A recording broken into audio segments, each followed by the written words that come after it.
So I've got one area here, this rather strange rectangular blob of hardcore and gravel. I need something that's going to be long, rectangular, and could kind of sit here. Right, I think I found something that might be really quite good for the rectangle of land. I found a Leyland Titan, 1967 Leyland Titan, over in Corby.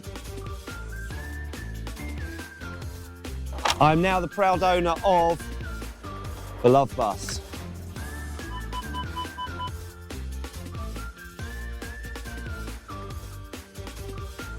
It's here, here.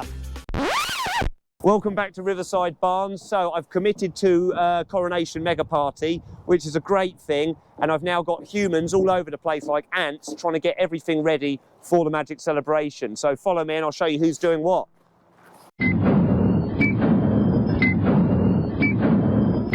We've got Danny smacking posts in the floor. They're going to make a nice pirate ship pathway thing, stroke, what's it called? Fence, like a fence along there. Skiving Steve's over there. He's just been hiding in his car, but he's now back with us. And follow me round to the other side. So I'm all ready to put my stuff into my shop. I get kicked out of the Triangle House in 4 days' time. So I'm going to fill this full of antiquities and wonderful objects. We had the world's biggest delivery of gravel. We had 60 tons of gravel come in, and we had to drive around tipping it out. So now we've got a giant sea of gravel ready to get mud put all over it. Double carpenters have done this all this morning. They're building me another hut which we're going to chop into and have double massage ladies in there. We've got a photography lady coming in here. Her name's Jodie. She takes pictures of children in grass and other settings. So if you need a picture taking of your children, dog, or do you do grown-ups? Yeah. And grown-ups as well. Jodie's your lady. So come and see Jodie as of 2 weeks' time and she'll be in there. Dog lady's on the case. She comes in a couple of days. Her hut's really cool. Plants. So we had no plants and it was the world's worst garden centre. I then invested in plants that went brown, dead and crispy. And very thankfully, a lady called Ros Saggers and her nice husband, whose name I forget, Roger. They rang me up, saw my videos, saw I'd killed all the plants that they'd sold me. And they said, Lewis, come on down to our garden centre that's no longer, and you can have even more plants. So these plants we're not going to kill, they're not going to go brown and crispy, and I'm going to find an old man called Alan, he can come and put them in the ground on a day fairly soon before they die. So tents are coming along. I've got another 10 benches arriving tomorrow to match for 25,000 whiskey barrels, and I even invested in high quality plastic ivy, for which I now have 25 kilometres of it. The Gosney pizza oven dome thing, this beautiful, wonderful piece of engineering I bought for, I think it was about £2 The pizza man who's going to be doing the pizza event turned up and said, mate, this is a Chelsea tractor, it's good for cooking one pizza every 15 hours, it's no good to me. So I'm now going to buy another pizza oven for £2, which is big and proper, and he said this can now go in my garden. We've also got some electricians. These boys have come up from Brighton. They're so wonderfully inexpensive and efficient that Rob and Shadow have come up to join us for a bit of wiring. Isn't that right, Robert? There you go, Robert, there you go. So here you are at the ice cream van of dreams. My electrician's running off because he was checking it out as well. You've got two giant freezers that you can store ice cream in. Got here an Italian ice cream machine, for which I also own another 2 of. I bought 2 for a lot of money, thousands and thousands of pounds. Realised I needed a van for them to go in. Bought the van that had one in, so now I've got no fewer than 3 ice cream things and a slushy machine. So we're going to pull this out. I'm going to have it at home for weekends, and then I'll have my big monster one there with a slushy machine here and Kiwi Crush wall panelling. Welcome back 7 days later. Incidentally, is also now 7 days until the Magic Coronation Party. So I'm just going to give you a quick rundown of where we're at, what's going well and what's not going well.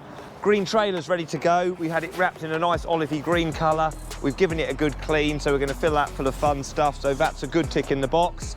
The pizza oven that was meant for children, I've now spent another £2,000 on another pizza oven that's meant for not children, maybe 4 adults, 5 adults. So we're going to have the 2 working together to create wonderful pizzas at a great rate of knots. This is something I'm very proud of. I had the joy of going to Audley and Miniature Railway with my family a few weeks ago, so I took a picture of their lovely dustbin setup copied it, and then we now have 4 super fancy wooden enclosed dustbins.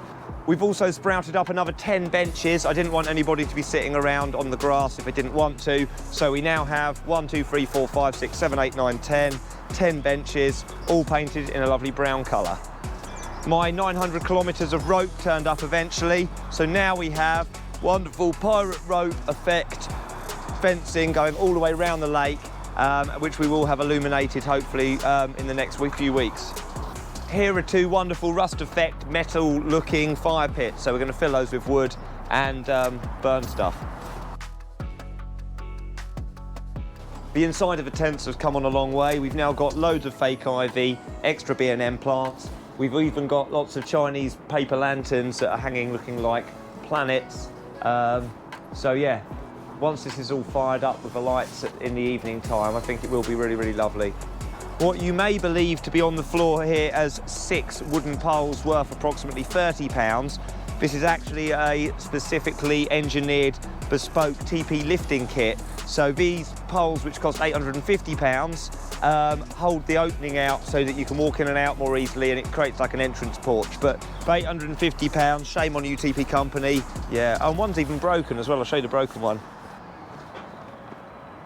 So we've got 7 days until the event, and I then stumbled across what I deemed to be a fairly horrific issue of the bouncy castles, soft play and multiple children's games need to be located somewhere. As you can see, I've developed the site now so that it's very, very snug with regards to free space. I then had a magical idea of contacting the owner of the scrubland on the other side of the river and saying to them very, very kindly, would they please let me build a little bridge across the river just to kind of do temporary events or bouncy castles. Luckily, the very nice man said yes, so now Operation Enhancer is going to happen, where I've got my Seahawk 4 here. I threw my grappling hook rope across this morning, so tomorrow we're going to get in a boat, scurry across, trim a few stinging nettles down and see if it's possible for us within the next 4 days to build a bridge across the river which looks nice, is temporary, won't hurt anything, and then we can have bouncy castles over the way so children can be happy and I don't get squished to death with lack of space.